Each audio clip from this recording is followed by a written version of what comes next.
Hello friends, welcome to my new video. और मेरे एक दोस्त ने कमेंट किया था कि फ्रेंड मुझे ये वाला क्वेश्चन बता दो कि क्वेश्चन बोल रहा है the longest side of a right angle triangle is 125 metre and one of the remaining two sides is 100 metre. Find the area using Heron's formula.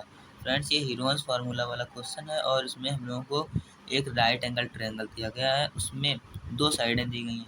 एक है लॉन्गेस्ट साइड 125 है और दो में से बची एक कोई साइड को हम लोग 100 लेट कर लेंगे। ठीक है, तो मैंने देखिए ये राइट एंगल ट्रायंगल बना लिया है जिसमें कि एक 90 डिग्री का एंगल बनता है। ठीक है, तो मैंने लॉन्गेस्ट साइड ये वाली 125 मीटर लेट कर ली है और एक मैंने बेस को, आप ये भी लेट कर सकते हैं, मैंने बेस को 100 मीटर लेट कर लिया। ठीक है, फिर उसके बाद देखिए पहले साइड हम लोगों ने क्या लेट की है, ए इक्वल टू 125 है, बी इक्वल टू 100 मीटर है एंड सी की वैल्यू फाइंड करनी है। सी फाइंड करने के लिए हम लोग क्या करेंगे, देखिए A B C is a right angle triangle, आपको पता है A B C is a right angle triangle. ठीक है, then using Heron's formula, Heron's formula लगा के हमें लोगों को एरिया फाइंड करना है। ठीक है, तो फ्रेंड्स हम लोग तीसरी साइड फाइंड करने के लिए देखिए आप लोगों ने सुना होगा पाइथागोरस थ्योरम क्या होता है। ठीक है, वो फ्रेंड्स मैं यहाँ पे लिखना भूल गया, सॉरी, उसके लिए मैं सॉरी करता हूँ। लेकिन देखिए आपको क्या करना है, यहाँ पे लिख लेना है बाय यूजिंग पाइथागोरस थ्योरम। मैंने हीरोन्स फार्मूला लिख दिया, तो ठीक है, तो मुझसे गलती हो गई, मैं इसको काट देता हूँ। ठीक है,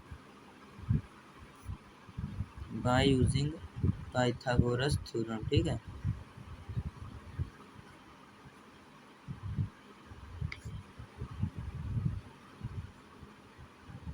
तो फ्रेंड्स अब देखिए पाइथागोरस थ्योरम क्या होता है, जब कभी लॉन्गेस्ट साइड का होल स्क्वायर और बेस का होल स्क्वायर प्लस मतलब परपेंडिकुलर का होल स्क्वायर, मैंने क्या किया, लॉन्गेस्ट साइड का whole square equal to base का होल स्क्वायर प्लस परपेंडिकुलर का होल स्क्वायर। तो लॉन्गेस्ट साइड क्या है, ए बी है, और बेस क्या है, बी सी है, और परपेंडिकुलर क्या है, ए सी है। ठीक है, मैंने वही लिख दिया। ठीक है, दोनों के मतलब तीनों के ऊपर होल स्क्वायर चढ़ा दिया। ठीक है, फिर उसके बाद क्या किया, ए बी की वैल्यू हम लोगों को दी गई थी। देखिए ए बी की वैल्यू ये ए है, ये बी, ए बी की वैल्यू 125 मीटर है, तो मैंने 125 मीटर लिखा और उसका होल स्क्वायर। ठीक है, बी सी की वैल्यू भी हमें 100 मीटर दी गई थी, देखिए 100 का होल स्क्वायर कर दिया। फिर ए सी की वैल्यू फाइंड करना है, तो इसी को फाइंड करने के लिए हम लोगों ने ये पाइथागोरस थ्योरम लगाया था। ठीक है, तो ए सी की वैल्यू हम लोग यहाँ से फाइंड कर लेंगे। अब देखिए 125 का होल स्क्वायर होता है 15,625 और 100 का होल स्क्वायर होता है 10,000। ठीक है, और ए सी की वैल्यू फाइंड कर लेंगे यहाँ से। अब 15,625 यहाँ पे रहेगा और ये जो 10,000 है ये इधर आएगा। ठीक है, और ये इधर आएगा तो सब्ट्रैक्ट हो जाएगा, तो इक्वल में है, इधर आएगा सब्ट्रैक्ट हो जाएगा।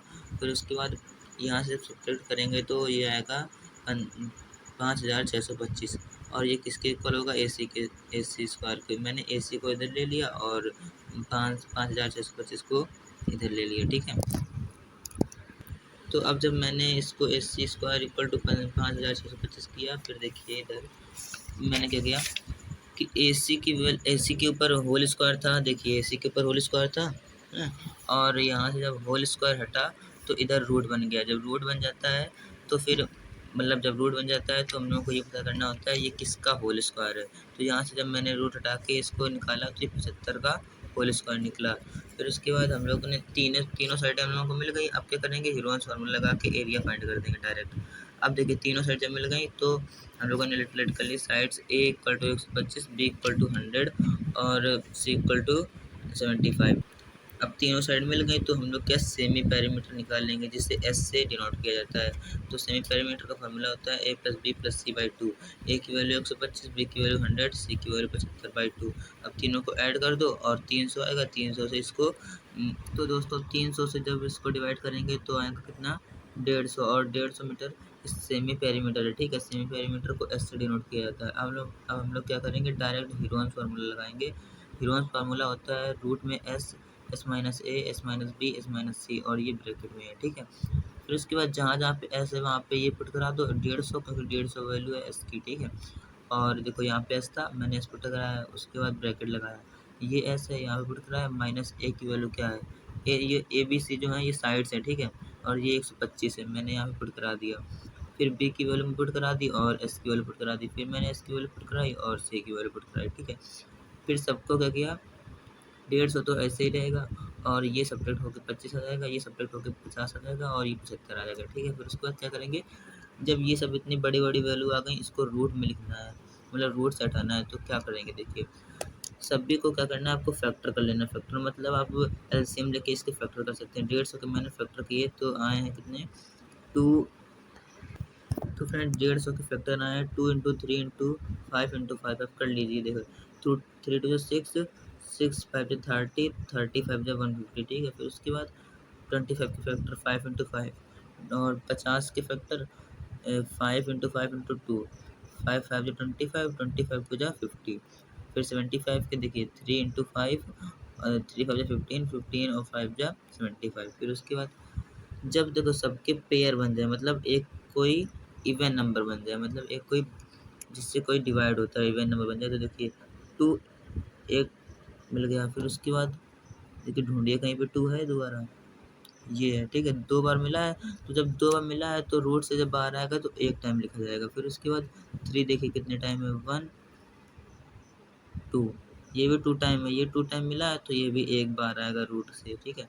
फिर 5 देखिए 1 2 3 4 5 6 7 8, ये 8 टाइम्स हैं। तो 8 टाइम जब हैं तो ये कितने टाइम आएंगे, ये 4 आएंगे, ठीक है। जब 4 मैंने यहाँ पे लिख लिए सारे, फिर उसके बाद मल्टीप्लाई करा दिया और ये आ गया 3750 मीटर स्क्वायर आंसर, ठीक है।